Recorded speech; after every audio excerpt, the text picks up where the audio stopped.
Estamos aqui em mais uma live pela The Wine School Brasil. Vamos esperar os nossos seguidores entrarem. Vamos ver quem vai ser o primeiro. Hoje temos uma live bem especial. Boa noite a todos. Renata, Kel, Ana, tudo bem? Boa noite, Vanessa. Boa noite, vamos ver se... Vamos ver, uma hora eu vou levantar a mão e falar: quem é médico aí? Quem é enólogo aí? Quem é curioso aí? Acho que vai ser uma live bem especial. A gente vai tentar usar de uma forma bem tranquila. O André já está online. Nós já vamos entrar aqui. Eu já vou chamar o André para entrar.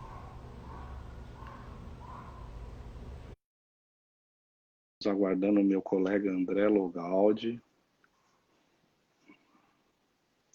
Vamos lá, aguardando. André Logaldi. Que prazer. Oh, eu tenho uma taça aqui também. Vamos brindar. Vamos Brinde. começar brindando. Aí. Tudo bem, André? Boa Tudo legal, noite. Luiz? Como é que tá? Beleza? Boa noite para todos que estão chegando. Em casa. Em casa, estamos em casa, bebendo vinho. É isso aí, melhor Tiago, tratamento. grande Ô, Tiago, grande Tiago Tiago, Mendes, cara. estudante do MW. Menino. Olha, e agora o negócio ficou sério, hein? Nós Agora, a não coisa podemos tá falar, séria. não É, podemos falar coisa muito nada de séria. bobagem. O que você Raquel, está bebendo aí? tô bebendo o vinho que eu abri ontem. Ontem ou anteontem, um Côte du Rhône. Sempre gostei de um vinho simples assim. Até eu estava falando outro dia, eu coloquei no Instagram mesmo, essa questão afetiva. Quando eu comecei a estudar vinho para valer, eu lembro de uma noite que eu passei estudando, lendo um livro e tomei uma garrafa de Côte de Rhône. Que deu saudade, porque custava R$ 25. Hoje não Ah, custa esse dá mais. saudade mesmo. Eu tô aqui tomando, a gente vai fazer uma degustação daqui a pouco de um Uhum. Borgonha Pinot. Então eu tô tomando um Borgonha Pinot Noir. Ah, legal. Ah, Parque do Chateau, Você da conhece esse Dani aqui lá Mavino. Parque do Chateau da Dani Ana? Mavino. É isso É, aí. Muito legal esse legal. vinho. Bom, eu vou começar as apresentações. A Bernadette, que acabou de entrar e também vai participar depois dessa degustação, é o seguinte, gente. Uhum. Começando mais uma live aqui pela The Wine School Brasil. A The Wine School Brasil é a primeira provedora dos cursos W7 no Brasil. Agora pertence ao grupo VSX, que promove, além dos cursos, promove viagens, promove outros cursos paralelos. Meu nome é Felipe, eu sou professor da The Wine School e o nosso convidado hoje é o meu colega, eu posso falar que é um meu colega de Colega. profissão, médico, É. André Logardi, que eu gostaria que se apresentasse. André, seja bem-vindo à live da Wine School. Por favor, se apresente ao pessoal que tá Obrigado, te Luiz. conhecendo. Um prazer estar junto com a Wine School, que eu vejo que sempre está rodeada de gente do mais alto gabarito, pessoas que eu admiro muito e que tem uma audiência também muito qualificada. Acho muito legal isso. E, bom, eu também sou médico, cardiologista, e sempre gostei de vinho desde o começo, mas comecei a estudar mesmo em 2004. A partir de 2004 comecei a estudar, e de 2007 a 2017 eu fiz parte da diretoria de degustação da ABS São Paulo. Daí, né, foi o estudo contínuo, a educação contínua, Para variar, né? para variar. Você tem uns livros que você ajudou aí tudo, né? Você curte Tem, durante esse período aconteceu o quê? Né? Eu sempre estudei muito, gostava, cheguei a cair de cabeça ali, né? E algumas vezes eu tive a oportunidade de fazer trabalhos, eram trabalhos que tinham solicitado ao Dr. Arthur. E o Arthur sabia que eu estudava, ele brincava assim, esse menino é nervoso, ele sempre chamava o Freak, o que o Freak tá lendo aí? Daí ele falou, meu, tem um trabalho aqui que não dá, você quer fazer? E isso foi no minha prima Thelma, que está entrando no Caminhos do Bem-Estar, tudo bem, Thelma? Olha que legal. Bom, enfim, daí eu fiz 2 trabalhos de revisão técnica, que o primeiro foi, os dois foram em 2008, o primeiro do Nicolas Joly, o Vinho do Céu à Terra, e o segundo, Vinhos Franceses, da editora da Jorge Zarra, né? Daí era um trabalho, esse é um trabalho que era do Arthur. Daí ele Ah, falou, o você ator faz para virou mim? seu, né? Ah, meu, Ah, que era bacana. comum isso, eles delegavam funções, eu fazia revisão. Isso aí Teve tá um livro parecendo que... um lugar, uma época chamada residência aí, né? Que a gente teve. Então. É. Uma vez também pediram para o Mário fazer uma revisão, ele passou para mim um livro que nunca saiu, uma pena, que eu fui para fazer revisão e a autora me convidou para... modifica o que você quiser e fica de coautor. O livro está feito e ninguém quer publicar. Olha só, ó, a Karine Aproveitando para Vilela fazer o entrou aí merchan, também, da aproveitando para Porto fazer o merchan, Scali. a gente tem um livro pronto que chama, é um livro que chama Degustando em Francês. A professora de francês, a Nancy, ela é pesquisadora de cultura francesa e em gastronomia também. Opa, que Daí, bacana. Quando vai ser esse livro? não tem, ninguém quer publicar, a gente já tentou tudo. Opa. O livro basicamente, é muito interessante para quem está estudando, por exemplo, enologia, porque a gente tem uma história concisa de vinho, como um livro básico qualquer, mas o que eu acho mais importante nele é que tem um grande glossário de termos de vitivinicultura, traduzidos do francês para o português. Quem quiser se aventurar... Às vezes você pega um termo, você está vendo alguma coisa, vê um termo que você não conhece, e esses termos técnicos você não acha em dicionário nenhum. Não tem nenhum dicionário. Vamos fazer o merchan, Robert... estou aproveitando para fazer. A gente tem um livro pronto, só não tem quem publique. Bom fazer o merchan. Ia ter a livraria francesa... a Kelly está falando, solta como e-book pelo Amazon. A livraria francesa estava interessada, mas daí teve essa crise, teve um split, daí dividiu, né? A livraria francesa ficou dividida. E acabou ficando uma parte com a proprietária da família e a outra com o editor sênior. Daí não mas rolou. Pergunta aí, de repente rola um e-book mesmo. Não é uma boa ideia? Seria legal. Então, vamos entrar no nosso assunto. Vamos no nosso André, assunto. O que a gente vai tentar fazer hoje, porque conversa de dois médicos é aquela história. Quando o pessoal vai em festa de médico e que a pessoa não é médica, todo mundo fica achando uma festa que é um porre. Então a gente vai tentar falar de uma forma um pouco mais tranquila sobre esse assunto, porque o pessoal realmente tem muita dúvida. E para começar, eu vou lançar uma questão para você com duas definições que eu tenho. Para a gente falar de vinho e saúde. O que é saúde? Saúde, eu achei aqui uma definição muito boa, que eu usava numa aula, inclusive, de vinho e saúde, que é da Organização Mundial da Saúde, que é o estado de completo bem-estar físico, mental e social, e não simplesmente a ausência de doença. Isso é saúde. Uma outra definição do Marco Segre, professor Marco Segre, de bioética, foi que saúde é um estado razoável de harmonia entre o sujeito e a sua própria realidade. Então, para a gente começar a definir de vinho, saúde, o consumo consciente, eu gostaria de ouvir a sua opinião, se é mais ou menos semelhante com essa, o que é saúde para a pessoa. Você que é um cardiologista aí bastante conhecido. Sim, com toda certeza, porque o ponto, o bem-estar, né? Bem-estar físico, mental e social é perfeito, porque é disso que a gente quer. E o outro é engraçado, né? O outro é igual uma frase que um cardiologista amigo meu falava, né? Tirando os abacaxis, os pepinos estão sob controle, né? A segunda Isso é frase... a passagem de plantão, né? Como você lida com a sua triste realidade, né? Mas, enfim, eu concordo totalmente, é uma questão, a saúde é um bem, antes de tudo, numa palavra, bem-estar. Então, por isso, quando a gente vai falar desse tipo do que a gente está falando hoje, né, como tem um caráter, não só a gente vai falar de contexto nutricional, tem um contexto social e tem um contexto justamente de bem-estar, o hedônico. Então, é uma bebida que dá prazer, é uma bebida que pode fazer bem à saúde e é uma bebida que agrega valores sociais, sem dúvida. Então, perfeito, ela está dentro da nossa definição. Uma vez está dentro da nossa gente esfera. Conseguiu colocar ele dentro da nossa definição, vamos começar a falar para o pessoal o que é o vinho. Vamos dissecar, né? Vou usar um termo anatômico aí. Vamos dissecar o que é o vinho.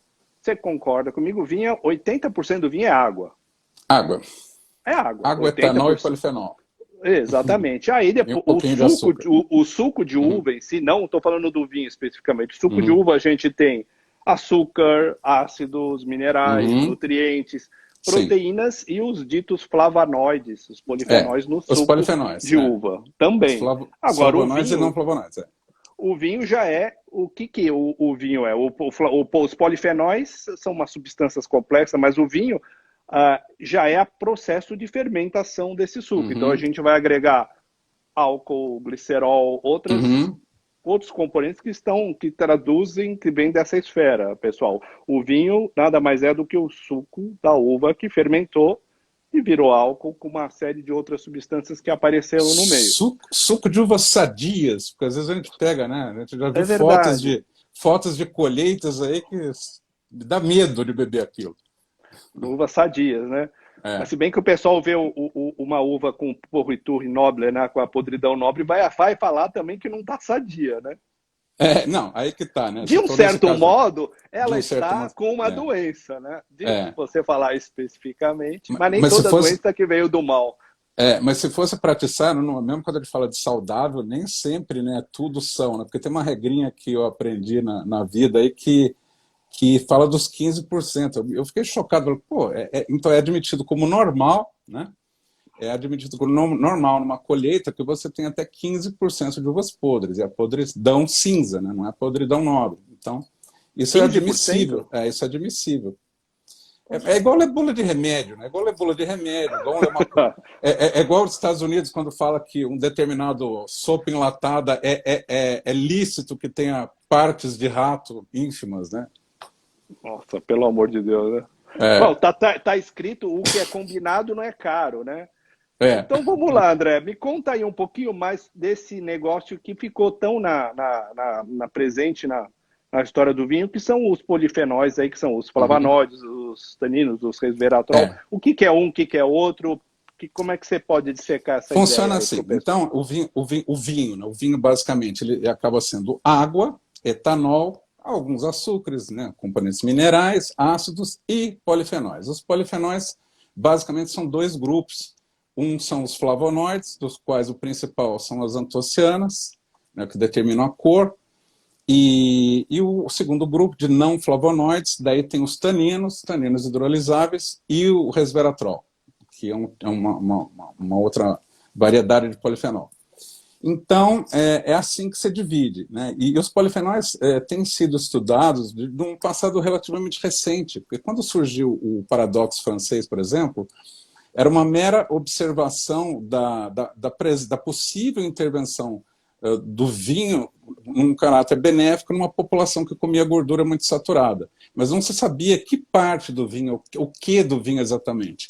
Então os estudos foram se desmembrando em analisar isoladamente a ação do álcool isoladamente e do álcool em combinação com os polifenóis da uva e do vinho. Então, é uma história relativamente recente, e os trabalhos foram se sucedendo, então até que para se descobrir e dar nome a essas substâncias que hoje são tidas como os agentes, né, que são benéficos por ação antioxidante, anti-inflamatória, antitumoral, né, e antitrombótica, por isso previne os derrames, né, o AVC isquêmico, o infarto, né, esse tipo de situação. Uma coisa assim que o pessoal muito fala é desse paradoxo francês, que eu acho que a gente já pode entrar um pouquinho sobre isso. Porque Uhum. o álcool, gente, se a gente for ver estatísticas ruins sobre o álcool, a gente acha. Mas de um Sim. tempo para cá, depois do paradoxo francês, começaram a aparecer mais pesquisas sobre os benefícios do que os É. malefícios causados pelo álcool. Isso foi em 92 que no Lancet, não foi isso? 92. Não é tão pouco tempo assim que o Lancet publicou sobre Foi 92. O o paradoxo francês 92. foi 92, Então explica aí para o pessoal o que era esse paradoxo mais minuciosamente, O André. paradoxo francês surgiu com o professor Sérgio Renaud. Ele já tinha sido aventado antes por outro pesquisador, né, epidemiologista francês, o Lucien, e o Sérgio Renaud, que era o franco-canadense, ele pesquisava trombose. E ele começou a notar, e ele achava que causava espanto o fato de uma população, na França no caso, que era uma grande consumidora de gordura saturada, né, de gorduras, em tese, que são as gorduras ruins, eles terem uma baixa incidência, comparado entre os grandes países, que tem uma estatística confiável, só é menor que a do Japão. E o Japão, eu podia falar em paradoxo japonês, só não é paradoxo japonês, porque a questão do Japão como baixa incidência de doença não é necessariamente uma questão dietética, é uma questão de acesso a uma saúde de qualidade Bom, dieta, sim, dieta porque mais peixe e tal, mas, sobretudo, eles têm um ganho de potencial da capacidade que eles têm de resolver os problemas clínicos. E na França, a questão foi, é um povo que come muita gordura, né, e que eles não têm uma alta incidência de morte por causas cardiovasculares. E isso foi atribuído ao vinho por quê? Porque, dentre vários fatores, o vinho fazia parte da dieta comum. Bom, lembrando que, botando um adendo, para você ter uma ideia, a Borgonha é patrimônio da Unesco desde 2015, a refeição francesa é patrimônio também cultural da Unesco desde 2010, o vinho entrou em 2013 nessa jogada. Então, a refeição francesa, mesmo com a questão da gordura, ela é tida como que, apesar de rica em gordura, eles têm um estilo de vida que é favorável, porque eles buscam ingredientes frescos, eles comem mais devagar, o vinho faz parte do dia a dia da alimentação. E será que era o vinho? Como é que acharam que era o vinho? A coisa do vinho foi porque uma particularidade muito engraçada da França, que quando você considera a França como bebedores de vinho, eles são sempre entre os 3 primeiros do mundo. Sempre vai ser Portugal, Itália e França. Quando se fala em bebidas alcoólicas em geral, a França fica por volta do 20º lugar no mundo. Ou seja, se um francês bebe álcool, é muito mais provável que seja vinho. Porque na estatística do vinho eles são número 1. Na estatística geral é número 20. Então, daí se atentou à questão do vinho e foram se estudando esses efeitos do álcool e dos polifenóis separadamente, de componentes do vinho. Eu estava relendo o trabalho, né? Eles falavam de dosagem sérica de colesterol, pressão sistólica, uso de cigarro, e aí comparavam tudo isso com a ingestão do vinho e a taxa de mortalidade, né? Impressionante, porque o colesterol dos franceses lá no alto e a incidência de doença cardiovascular é muito baixa. Ou seja, um país que já tem uma tradição grande, ganhou um trabalho desse, aí é que ainda assim é preocupante. Porque na França ainda se considera a questão cardiovascular muito importante. Para eles é um absurdo. Lá são 146 mil mortes por ano de doença cardiovascular. Sim. E aqui no Brasil, por exemplo, eu estava pegando os dados aqui de 2017, 384 mil. A incidência de doença cardiovascular na França mais ou menos corresponde entre AVC isquêmico, o derrame e o infarto, a cerca de 12% das mortes. No Brasil, isso é 18%. Ou seja, no Brasil morre 50% mais gente de infarto ou derrame do que na França. Ainda assim, eles estão muito preocupados. E uma questão do paradoxo francês, já dito pelo próprio Sérgio Renaud, que ele não é fixo, isso não é uma questão fixa. A França considera que os mais jovens estão fumando mais, estão se exercitando menos, estão comendo mal. Então, e outra, mais importante, com o aquecimento global, os vinhos têm teor alcoólico muito elevado. E essa curva da eficácia, do benefício do álcool em si, é uma curva em J ou curva em U. Então tem uma coisa curiosa, que dos abstêmios tem uma incidência de doença maior do que o bebedor moderado, mas o bebedor excessivo também tem uma incidência maior de doença. Então tem uma faixa intermediária no qual que se busca estabelecer, e não é consenso mundial, varia de país para país. Isso é terrível. A OMS tenta estabelecer uma coisa, cada país faz do seu jeito. É uma discrepância muito grande entre os números de dose preconizada, considerada de leve a moderada. Mas, enfim, a França hoje se preocupa, porque o paradoxo francês pode estar em risco por isso tudo, inclusive aquecimento global. Porque o teor alcoólico elevado contribui para a perda da eficácia desse benefício. Desse benefício, né? É exatamente esse ponto que eu estava pensando, porque na Wine Spirits, desde o nível 1, agora já mudou um pouco isso, eles falavam de 3 a 4 unidades de álcool, e uma unidade corresponderia a 8 gramas. Para você calcular a quantidade de unidades de álcool numa garrafa, por exemplo, você pegava 12%, multiplicava por 0,75, 12 vezes Exatamente. 0,75, dá Daí você 9, tem 9 unidades de álcool, 9 uma unidades de garrafa álcool. a 12%. A 12%. Isso, a 12%. Daí dá 72 gramas de etanol puro. Então a OMS, por exemplo, recomenda 20 gramas. Então você vai tomar 20 gramas, tem 72, você vai tomar, isso vai dar mais ou menos 187 ml, alguma coisa assim. Então você tem que fazer esse tipo de coisa. Só que não há um consenso, é difícil para a população. A população não quer ficar lembrando de fazer cálculo. E esse é o cálculo melhor, mais fácil de todos, que a OMS preconiza. Você vai ver o cálculo da OMS, você não chega a lugar nenhum, uma piração, uma coisa assim contra-intuitiva. O melhor cálculo é esse que você falou. Álcool V0,75, você tem uma dose de álcool. Essa dose de álcool que corresponde a 10 ml de etanol puro ou 8 gramas de etanol puro. E daí o nível recomendado como moderado é no máximo 20. Dentro da OMS, para outros países varia. Pode variar para 28 nos Estados Unidos. Tem países que falam que uma dose de 56, por exemplo, não é tóxica. Aí você imagina, né? Pois é, mas agora, assim como o médico e a gente está acostumado a tratar de pessoas diferentes. As pessoas são diferentes, as pessoas são mais altas, são mais magras, são mais gordas, desculpe, não posso falar gorda, pessoas com maior peso, são pessoas que são orientais, que têm uma sensibilidade diferente, homens, mulheres, tudo isso muda, ou seja, você tentar padronizar é extremamente difícil. Não, isso não dá para padronizar. Cada um vai ter que encontrar o seu estudo, a sua consciência e criar o seu modelo. Isso que você acabou de falar, por exemplo, entre orientais, um dos estudos que vão contra o vinho vem da Coreia, porque eles falam que faz muito mal, mas isso pode ser um perfil, e eles fazem um tipo de análise que é mendeliana, então é ligado à genética. Então, isso não é generalizável, porque varia num contexto social, econômico e de indivíduo para indivíduo, inclusive com questões étnicas, sem dúvida.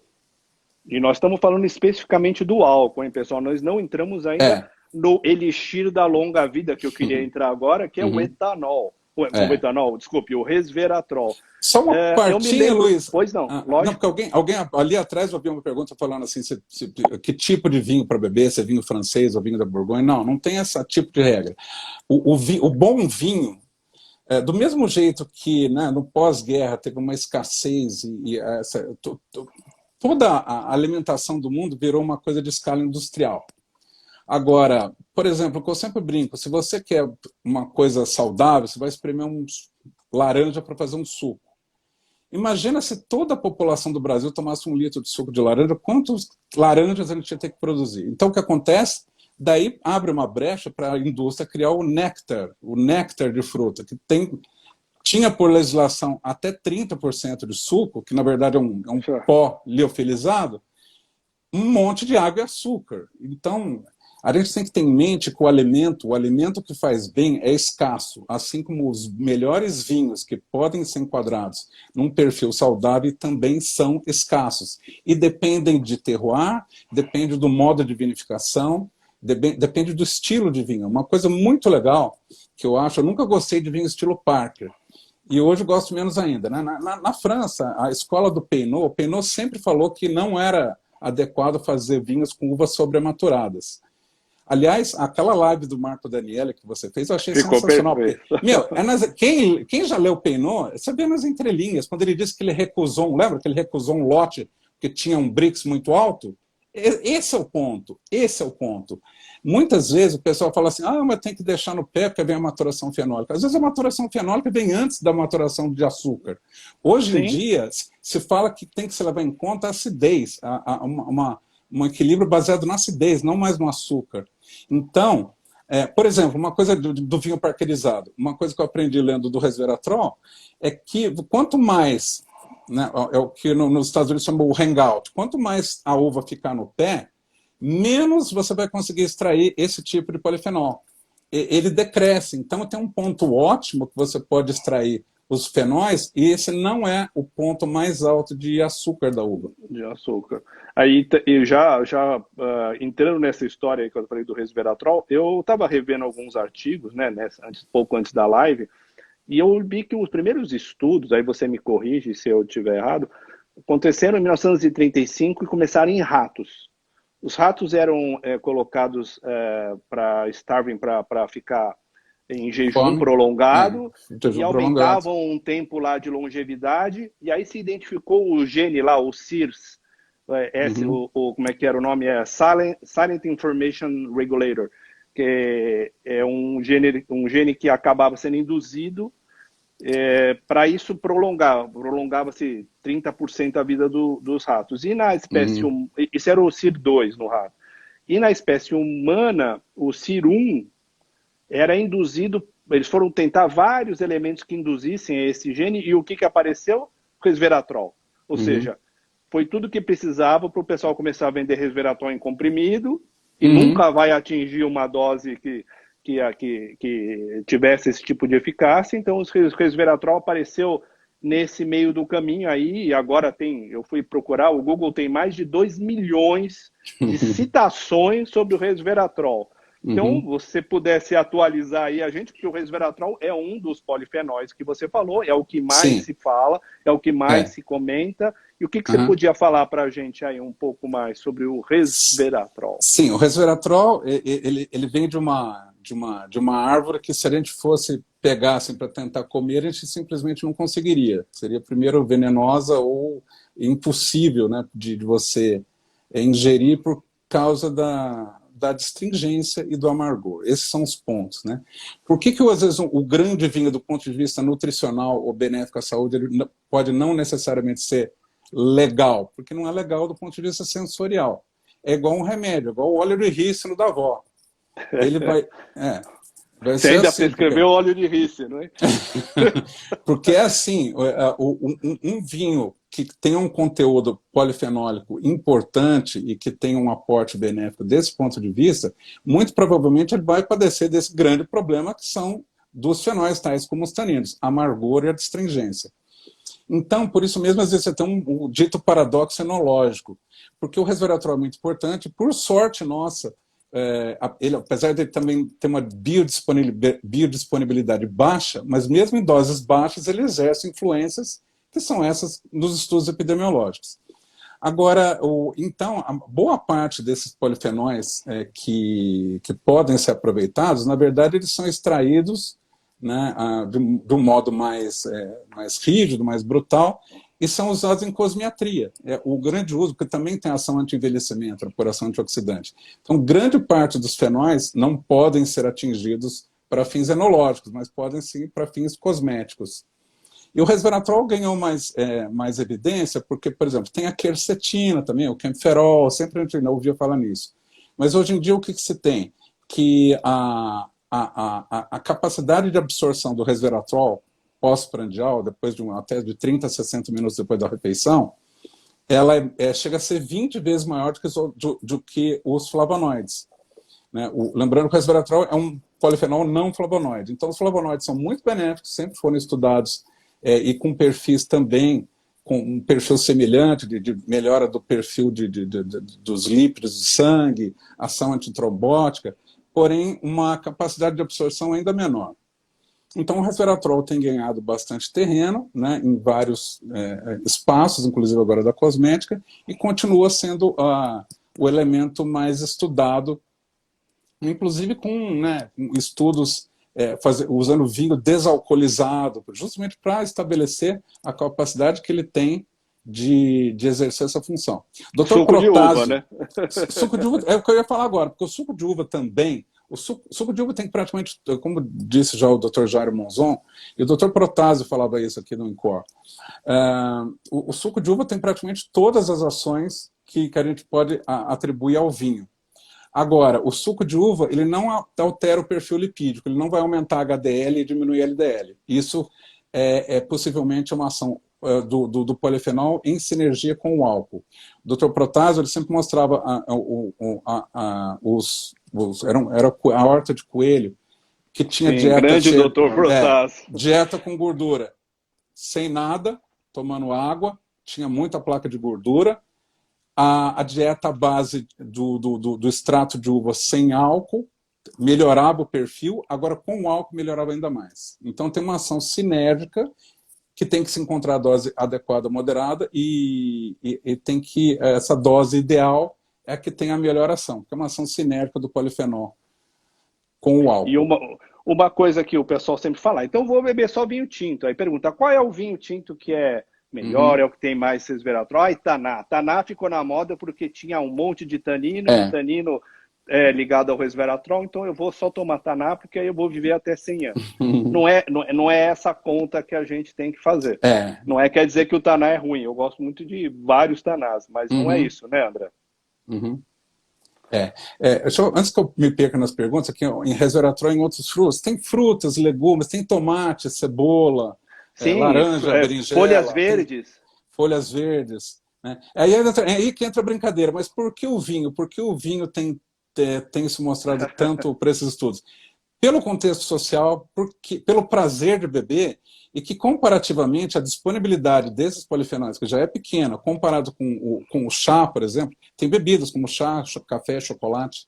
Agora, uma coisa que eu sempre digo, para a gente ter ideia do porquê do vinho estar em evidência, porque, por exemplo, uma taça de 100 ml de vinho, isso da Universidade de Dijon, uma taça de 100 ml de vinho contém a mesma quantidade de polifenóis que 1 litro de suco de laranja, 20 litros de chá verde ou 550 gramas de cebola. Agora eu pergunto, você vai tomar uma taça de 100 ml de vinho ou comer 550 gramas de cebola? Eu acho que eu estou pensando em continuar no vinho aqui. Eu também.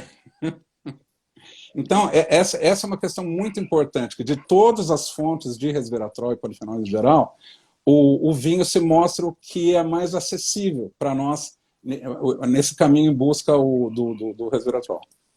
Uma outra pergunta interessante aqui, o uso de químicos no vinho altera os benefícios dos polifenóis? Isso depende muito do químico que você vai usar? Depende, mas em geral não. Não, porque a questão do químico é uma questão como um todo. Diabético tipo 2 pode tomar vinho. Tomar vinho, pode ajuda, inclusive tem alguns benefícios. Isso a gente vai falar também. Aumenta a sensibilidade à insulina, desde que sempre naquela questão das doses ideais, né? Isso que a gente está falando. O que a gente quer achar, gente, é um consumo consciente.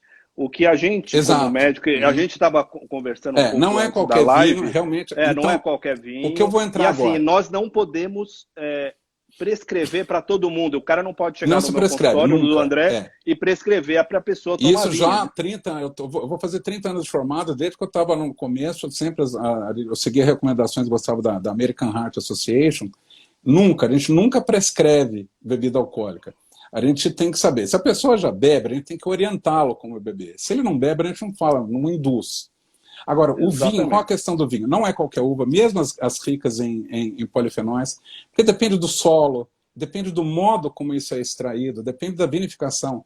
Tem que ser colheita manual, não pode ser colheita mecânica. A colheita mecânica tritura muito a vindima, tem um monte de fator que faz perder qualidade organoléptica e qualidade geral. Então, os cuidados para que se tenha um bom vinho são muitos, então é escasso, porque é uma escassez de terroir e é uma escassez às vezes, pode ser econômico, porque a pessoa, isso dá trabalho.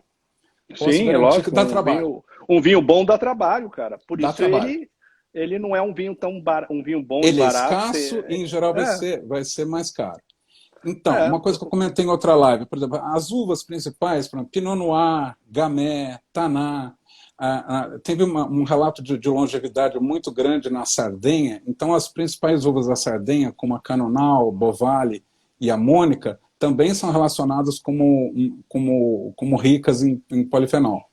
Então, esse é o que a gente tem até agora. Deixa eu só ver uma pergunta aqui.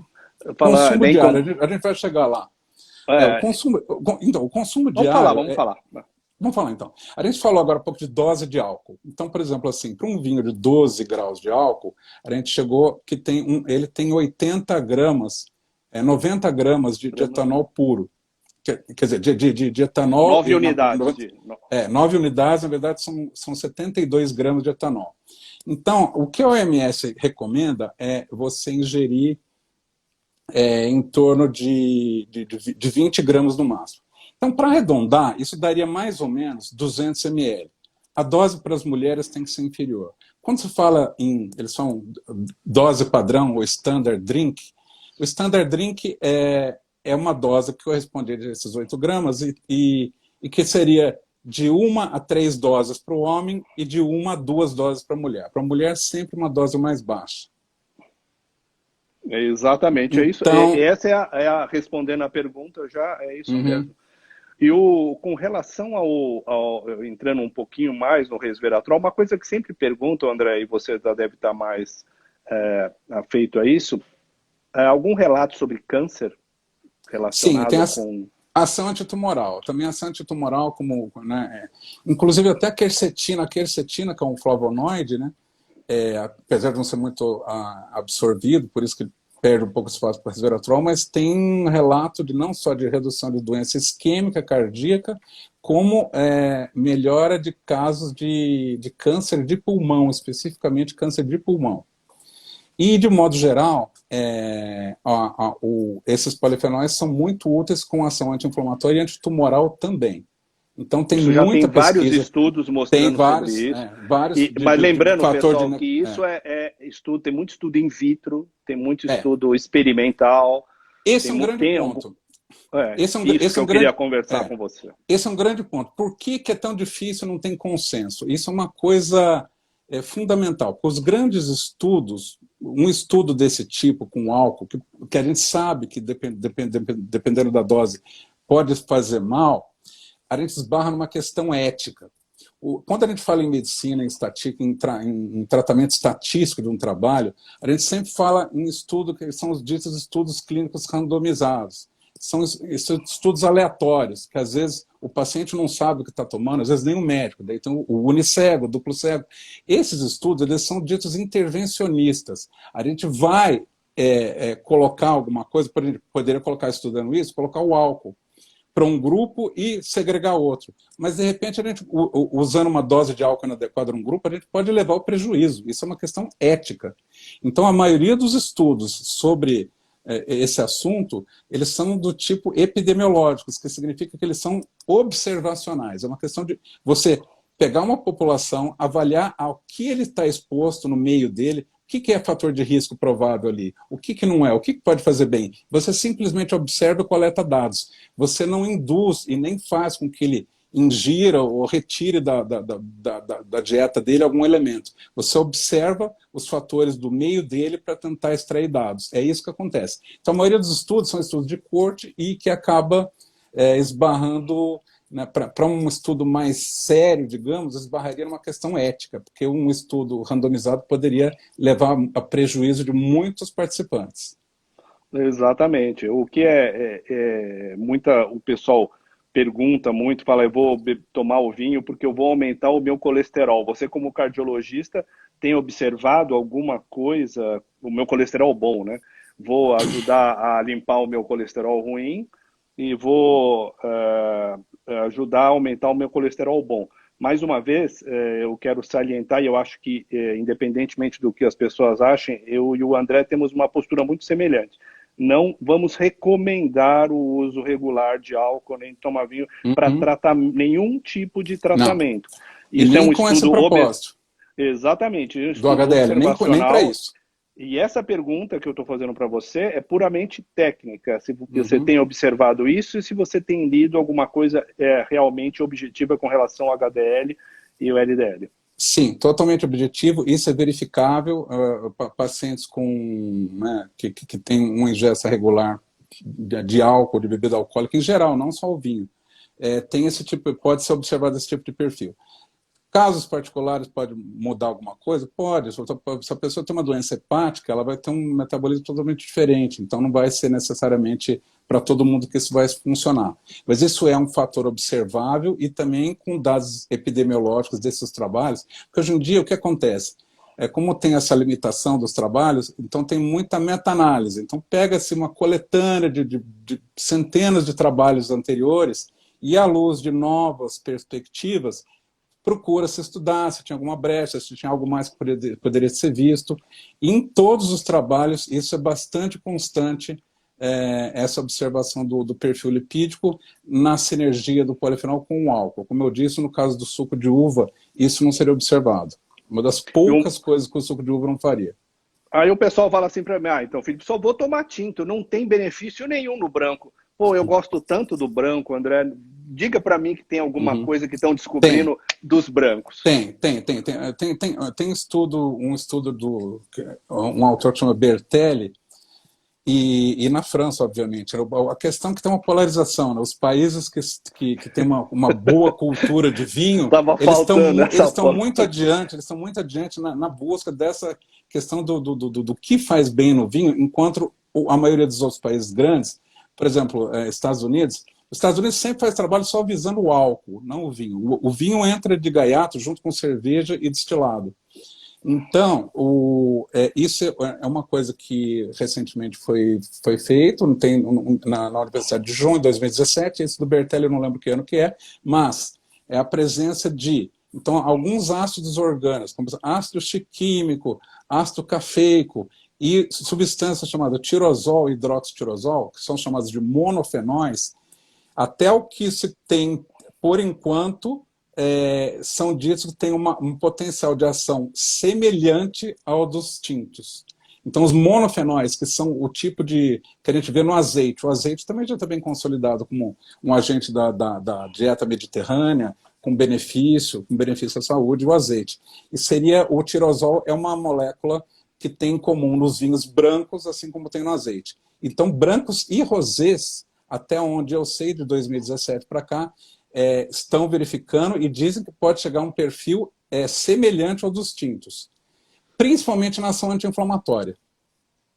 Olha só, então quer dizer que eu não preciso deixar de tomar o meu branco pensando De maneira alguma. em me divertir, que vai ter... Olha, uma outra questão aqui. Qual seria a relação entre ingestão de vinho versus melhora da ansiedade em pessoas que passam...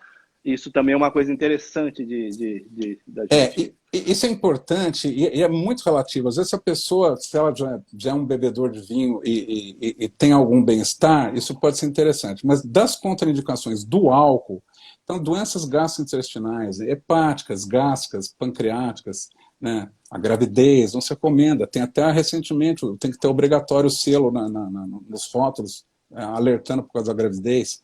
E doenças neurológicas, que podem ser doenças degenerativas. As degenerativas têm uma ação benéfica de álcool e resveratrol. As degenerativas são Alzheimer e Parkinson. Outras doenças, por exemplo, de psicopatias, como ansiedade, depressão, isso tem um viés um pouco diferente, porque pode haver, muitas vezes, uma interação medicamentosa que não é desejável com o álcool, se a pessoa estiver tomando medicação antidepressiva. Então, precisa tomar cuidado se está tomando medicação antidepressiva ou não. Se tiver uma dose, e isso é totalmente empírico, se a pessoa não toma nenhum remédio e está tomando vinho, se tem alguma melhora da ansiedade, ok. Mas no caso de estar tomando medicação, é melhor falar com o médico, não é recomendável.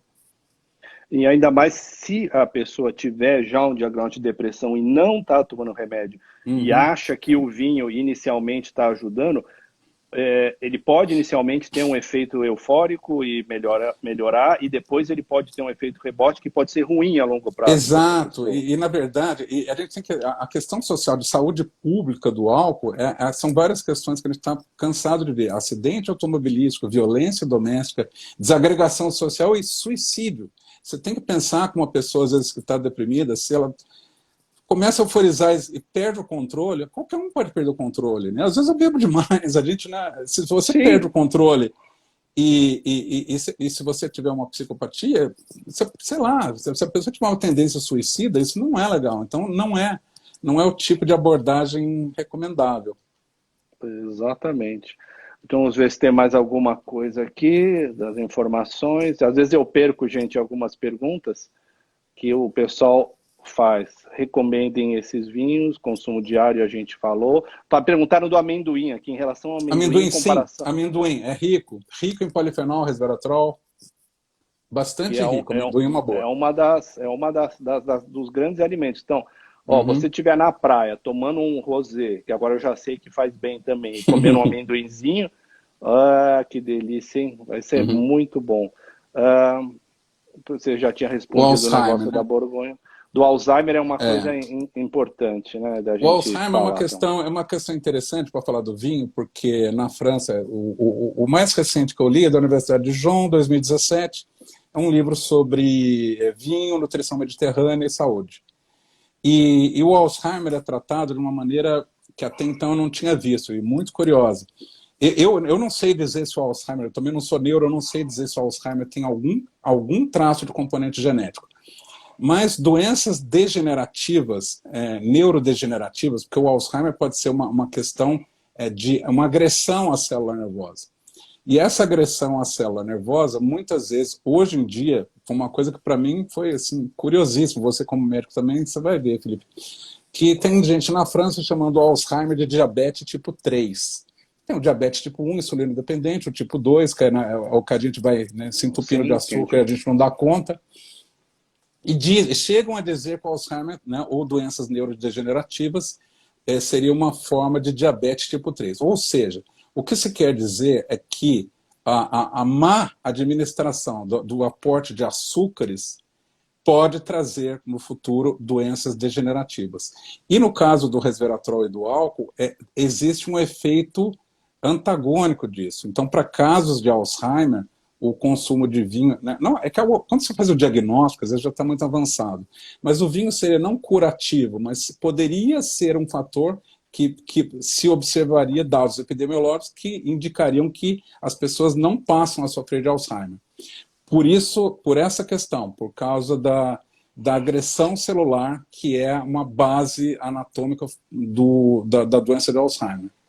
Uma coisa que você me contou, a gente estava conversando também outro dia, sobre aquela história dos pacientes receberem vinho no hospital. O vinho no hospital, Isso é uma questão cultural, não é para todo mundo. A França, dentro da cultura deles, o que é a questão social? Uma questão muito bonita, porque são pacientes terminais de hospital de Dijon e de Clermont-Ferrand.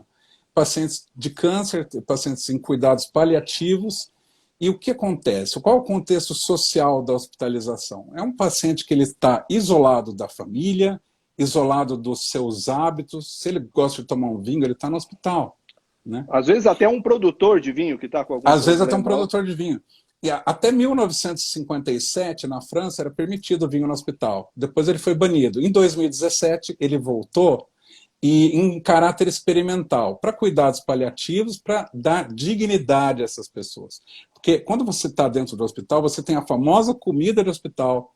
Se você gosta de vinho, você não vai beber vinho. Né? Você está confinado, você está isolado, você tem uma situação de ruptura social. Então, isso é uma questão que eles procuram fazer, é uma questão de compaixão, para que essas pessoas tenham, antes de tudo, sabendo das doenças que têm, que eles tenham um mínimo de bem-estar. Então, é um contexto amplo de melhorar a comida do hospital, de introduzir o vinho para quem pode, e é uma maneira de desmedicalizar a internação como um todo. Então, é uma questão de apoio psicológico para um povo que realmente ele tem uma cultura que ele sente falta do vinho, né? Ele está realmente isolado, é como se estivesse numa prisão. Então, eles vão prover para essa pessoa a dignidade de poder contar com algumas das coisas que ela mais gosta na vida, como beber vinho. Isso é muito bacana. A gente fez uma live, não sei se você pôde acompanhar, com o Jussier, que é um ex-jogador de futebol. Eu comecei a ver, eu queria ver, mas eu ia ter live no mesmo dia. Daí eu quero ver depois, porque está gravado. Ele tá contou gravado. que as resenhas futebolísticas, que quando a primeira concentração dele, sentaram para almoçar no dia que antecedia um jogo importante, e ele achou estranho que o cara colocou, o garçom colocou uma taça de vinho na frente dele. E aí foi servir e perguntar para ele, que vinho você quer? O dono do Bordeaux simplesmente é coproprietário do Gloria São Julián, Chateaubriand. Legal, então, ele jogou no Bordeaux. Jogou no Bordeaux. Então, ele teve contato com isso, ele falou, na primeira vez eu não tomei, mas depois o médico falou, do clube, falou, eu falei para ele, mas eu vou tomar, isso aí é álcool. Ele falou, não, isso não é álcool, isso é vinho. Então foi um negócio interessantíssimo, assim, ouvir isso. Isso, né, é o que você está falando, Sim. É cultural. Você é cultural durante a sua vida e você tem que ter esse resgate até no seu momento final.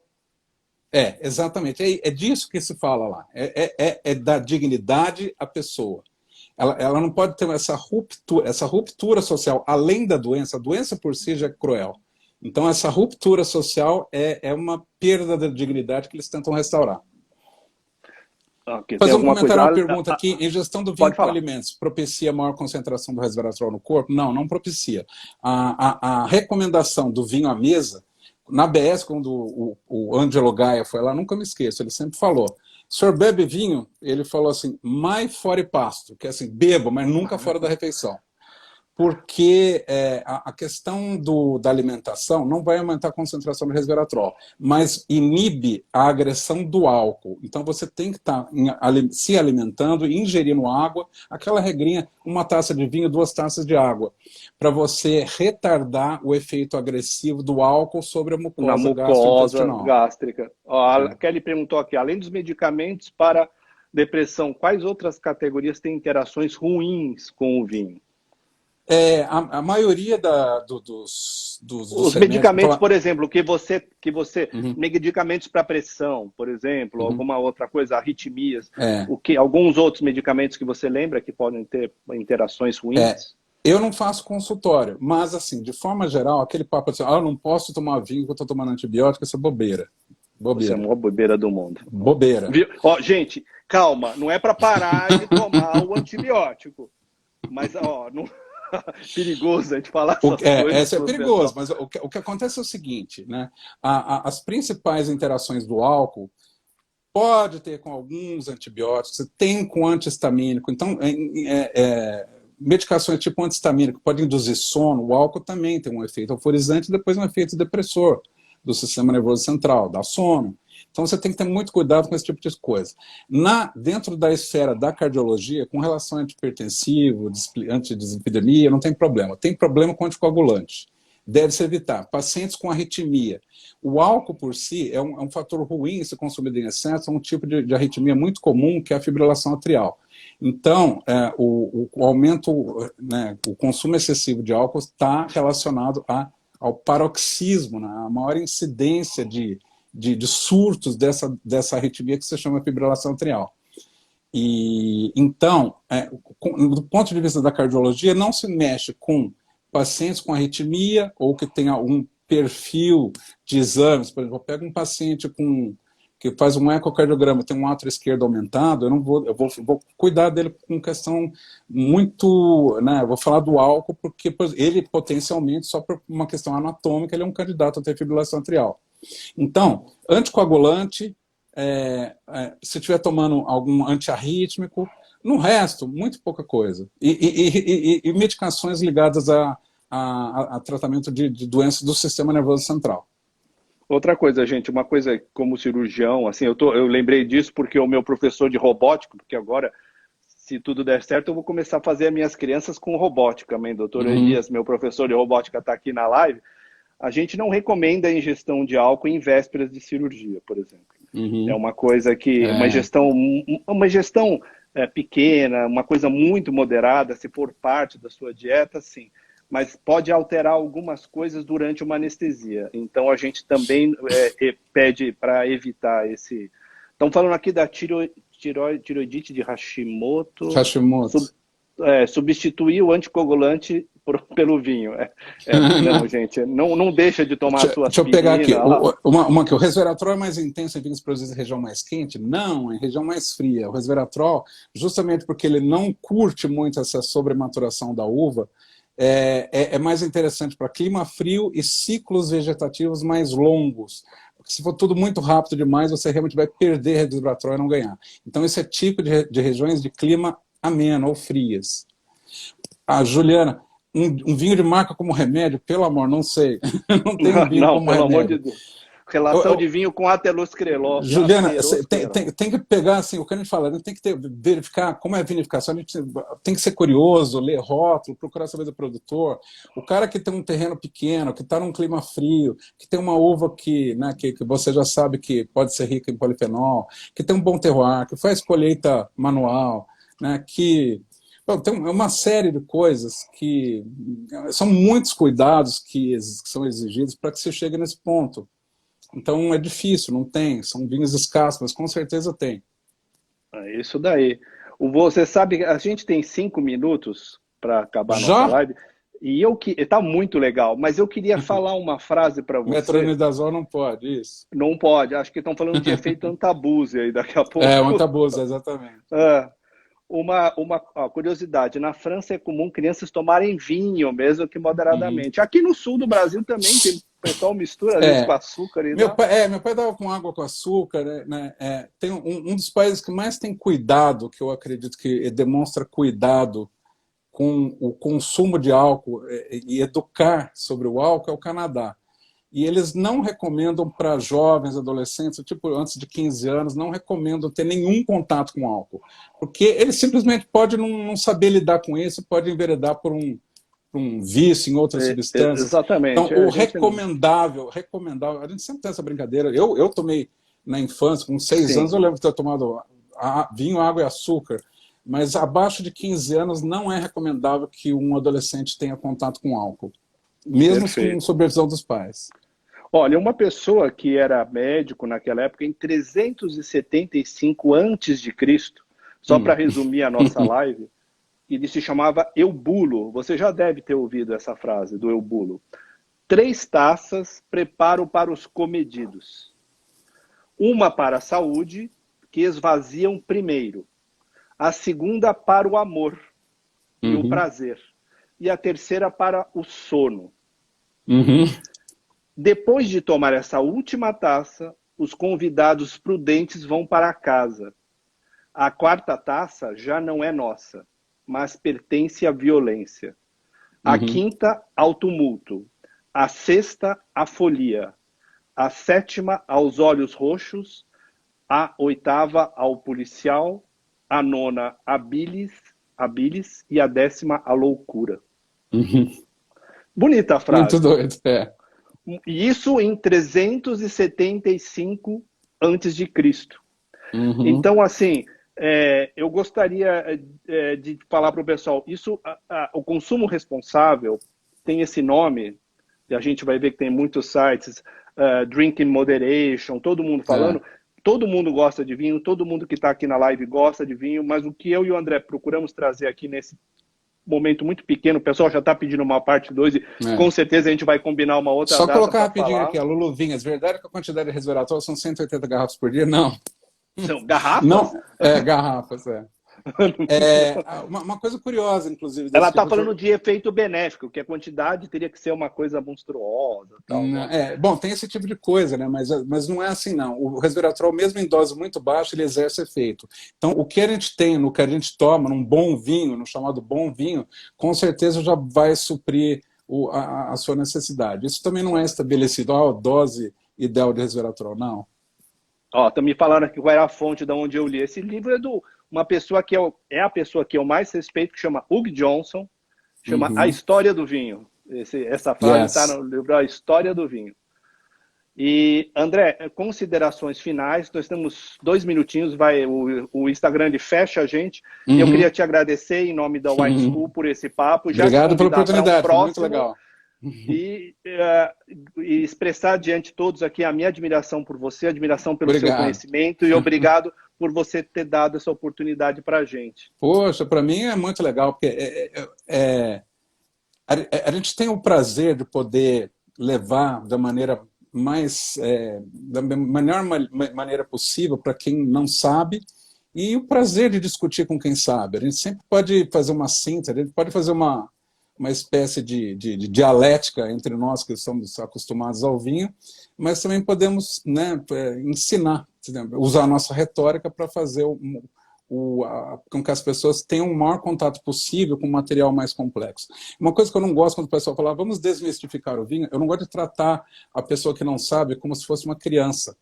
Eu procuro, eu não vou ficar dando cartilha básica, eu procuro dar o maior quantidade de conteúdo, mas sim, eu tenho que aprender a dar conteúdo de um modo que ela consiga assimilar. E nunca tratar como uma criança, limitar o que eu vou dar de conhecimento para ela, mas permitir que ela tenha acesso a todo o conhecimento e de maneira sistemática a gente explicar. Se não tem dúvida, ele explica, sem problema. Mas que as lógico. pessoas tenham o máximo de acesso à informação possível. Porque a informação também é uma bela fonte de prazer. Educação é tudo. André, mais uma vez, muito obrigado. Nós vamos fazer com certeza a parte 2. E esperamos todos na nossa parte 2 também. E muito obrigado mais uma vez em nome da Wine School. Saúde. Um brinde a todos. Um brinde. Valeu, gente. Valeu, até mais. Até.